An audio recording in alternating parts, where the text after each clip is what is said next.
అందరికీ నమస్కారం.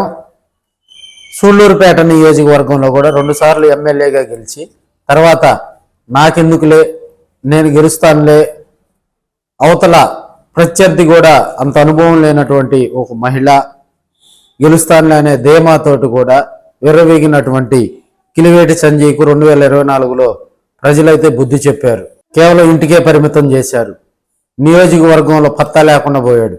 సూళ్లూరుపేట నియోజకవర్గం కూడా చాలా ప్రపంచ ప్రఖ్యాతులు కలిగినటువంటి నియోజకవర్గం, ప్రకృతి వనరులు సహజ సిద్ధంగా ఏర్పడినటువంటి నియోజకవర్గం.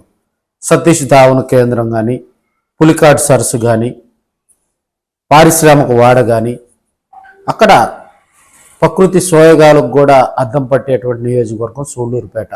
ఈ నియోజకవర్గంలో 2 సార్లు 2014, 2019 ఎన్నికల్లో కూడా సంజీవయ్య గారు భారీ మెజార్టీతో గెలవటం జరిగింది. 14 సార్లు ఆ నియోజకవర్గంలో ఎన్నికలు జరిగితే 7 సార్లు కాంగ్రెస్, 5 సార్లు తెలుగుదేశం పార్టీ, 2 సార్లు వైసీపీ కూడా విజయకేతనం ఎగరవేయడం జరిగింది. 2024లో కూడా అంతగా అనుభవం లేనటువంటి ఫస్ట్ టైం ఒక మహిళా అభ్యర్థి కూడా సూళ్లూరుపేట నియోజకవర్గంలో పోటీ చేయటం, నెలవేల సుబ్రహ్మణ్యం గారి కుమార్తె డాక్టర్మ్మ విజయమ్మ గారు ఆమె పోటీ చేయటం, కని విని ఎరుగని రీతిలో కూడా కూటమి సభ్యులందరూ కూటమి ప్రభుత్వాన్ని అక్కడ ఆశీర్వదించడంతో కూడా ఆమె భారీ మెజార్టీతో విజయకేతనం ఎగరవేయడంతో సంజీవయ్య కంగు తిన్నాడు.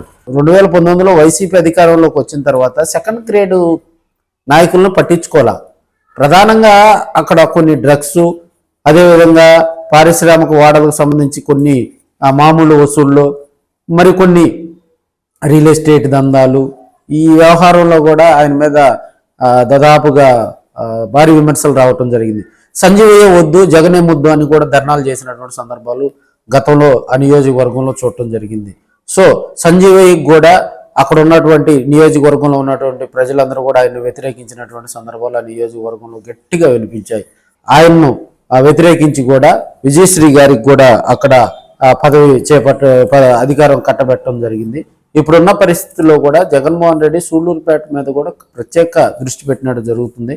మరి సైలెంట్గా ఉన్నటువంటి సంజీవయ్యని మళ్ళీ కొనసాగిస్తారా, లేకపోతే మళ్ళీ ఆ ఏరియాలో కొత్త లీడర్ని తీసుకొస్తారా అనేది కూడా మరి కొన్ని రోజుల్లో తెరపడుతుందని కూడా మనం తెలియజేసుకోవచ్చు. ఎందుకంటే ఒక స్ట్రాంగ్ లీడర్షిప్ అక్కడ ఉన్నట్లయితే రాబోయే రోజుల్లో కూడా మరింత సూళ్లూరుపేటలో మళ్ళీ వైసీపీ జెండా ఎగరవేయచ్చని కొంతమంది రాజకీయ విశ్లేషకులు అయితే చెప్తా ఉన్నారు.